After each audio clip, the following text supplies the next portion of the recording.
जय हिंद दोस्तों। 100 शब्द प्रति मिनट डिक्टेशन स्टार्ट।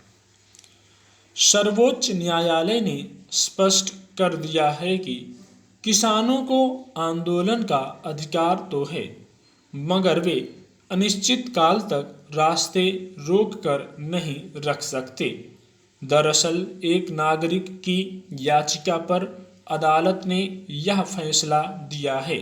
याचिका में कहा गया था कि किसानों के रास्ते घेर कर धरने पर बैठे होने की वजह से लोगों को आने जाने में असुविधा होती है। कई बार कई घंटे जाम में फंसे रहना पड़ता है। यह याचिका विशेष रूप से गाजीपुर सीमा पर बैठे किसानों के संदर्भ में थी, मगर ऐसी शिकायतें सिंघू और टिकरी आदि सीमाओं के आसपास रहने वाले लोग भी दर्ज कराते रहे हैं। पिछले दिनों सिंघू सीमा से लगी औद्योगिक इकाइयों की याचिका पर भी अदालत ने यही कहा था कि अगर आंदोलन की वजह से लोगों के रोजगार और कारोबार पर असर पड़ रहा है तो रास्ते खाली कराने का उपाय किया जाना चाहिए।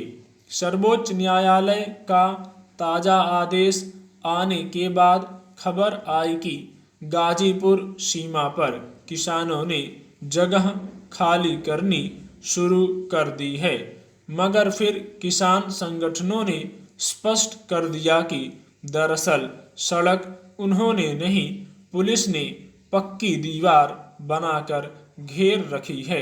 किसान तो सड़क से दूर बैठे हैं। अदालत ने किसान संगठनों को अपना पक्ष रखने के लिए 3 हफ्ते का समय दिया है। किसान शुरू से कहते आए हैं कि उन्होंने सड़क नहीं घेरी है। पुलिस ने सड़कों पर अवरोधक खड़े कर लोगों के आने जाने में असुविधा पैदा की है। सर्वोच्च न्यायालय ने ठीक ऐसा ही आदेश नागरिकता संशोधन कानून के विरोध में धरने पर बैठी महिलाओं के संबंध में भी दिया था। उसके बाद दिल्ली पुलिस ने धरने के खिलाफ सख्ती बरती थी। हालांकि तब भी स्थिति यही थी कि पुलिस ने सड़कों पर अवरोधक खड़े करके लोगों को लंबा रास्ता तय करके आने जाने पर मजबूर कर दिया था, मगर किसान संगठन भी अपने पक्ष पर अड़े हैं। एक बार तो संयुक्त किसान मोर्चा के नेता राकेश टिकैत ने यहाँ तक कहा था कि अगर अदालत आदेश दे तो वे सड़कें खाली करा सकते हैं। किसान तो सीमाओं पर बैठना ही नहीं चाहते थे, वे दिल्ली के रामलीला मैदान में धरना देना चाहते थे, मगर पुलिस ने उन्हें दिल्ली में घुसने की इजाज़त नहीं दी। फिर वे सीमाओं पर ही बैठ गए। बातचीत का सिलसिला लंबा खिंचता गया और फिर रुक ही गया तो किसानों ने वहां रहने के स्थायी इंतजाम करने शुरू कर दिए।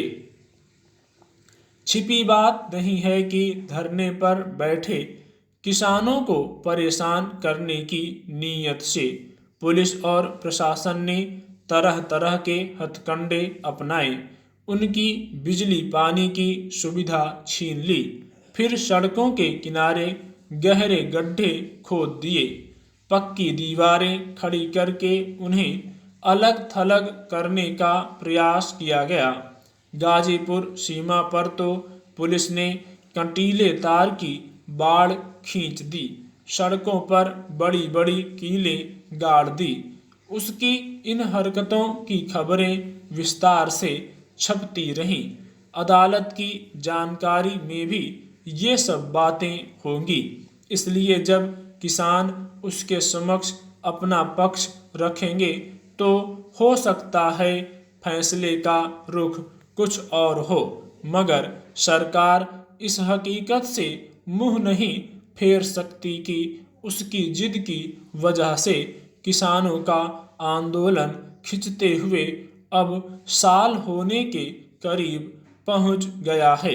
अगर सरकार अदालती टिप्पणी को आधार बनाकर कोई ऐसा अप्रिय कदम उठाने का प्रयास करेगी तो स्थिति और विस्फोटक होने की आशंका बनी रहेगी। भारत में कोरोना टीकाकरण का आंकड़ा 100 करोड़ पार कर गया। यह मामूली उपलब्धि नहीं है। इससे आबादी का बड़ा हिस्सा महामारी के खतरे से काफ़ी हद तक सुरक्षित हुआ है। देश में टीकाकरण की शुरुआत इस साल 16 जनवरी को हुई थी। साल के अंत यानी 31 दिसंबर 2021 तक पूरी आबादी को टीके की कम से कम एक खुराक देने का लक्ष्य रखा गया था। तब लग रहा था कि कैसे यह संभव हो पाएगा। उस वक्त टीका निर्माता कंपनियों के पास पर्याप्त उत्पादन की क्षमता और सुविधा नहीं थी। फिर इतनी बड़ी आबादी के लिए टीकों का उत्पादन कोई मामूली काम नहीं था। लेकिन वक्त के साथ सभी के सहयोग से सारी चीज़ें पटरी पर आती गईं। कंपनियों ने उत्पादन बढ़ाने के उपाय किए। टीके बनाने के लिए नए संयंत्र भी लगे।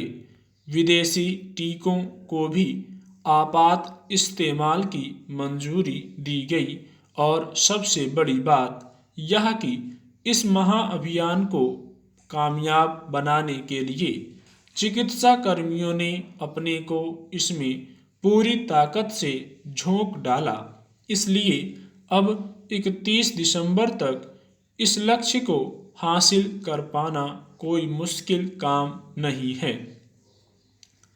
दुनिया में कोरोना की दस्तक के बाद तेजी से बढ़ती इसकी भयावहता को देख लग गया था कि जब तक इसका टीका विकसित नहीं हो जाता या दवा नहीं आ जाती तब तक बचाव ही एकमात्र उपाय है।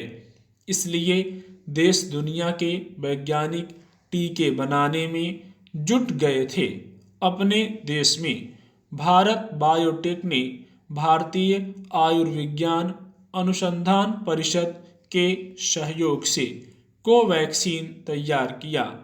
ऑक्सफोर्ड एस्ट्रेजेनिका के बनाए टीके कोविशील्ड के उत्पादन की कमान भारतीय company serum institute of India ने संभाली। इन दोनों कंपनियों को उत्पादन तेज करने के लिए सरकार ने आर्थिक मदद भी दी और इस तरह इस 16 जनवरी को टीकाकरण का जो चुनौती भरा अभियान शुरू हुआ वह आज 100 करोड़ से ऊपर निकल गया।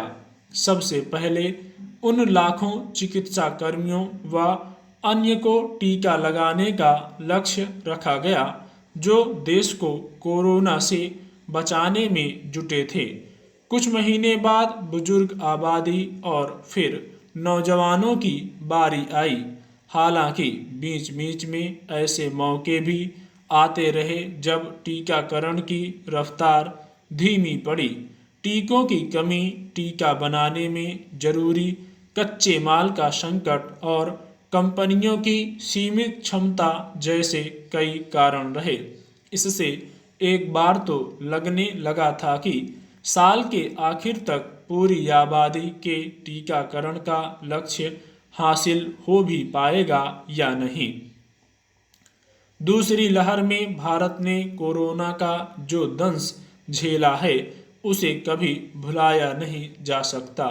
रोजाना संक्रमण की दर और मौतों के मामले में हम अमेरिका तथा ब्राजील के बाद तीसरे स्थान पर थे। तब लगा था कि अगर और पहले टीका आ जाता तो बड़ी संख्या में लोगों को बचाया जा सकता था। स्टॉप।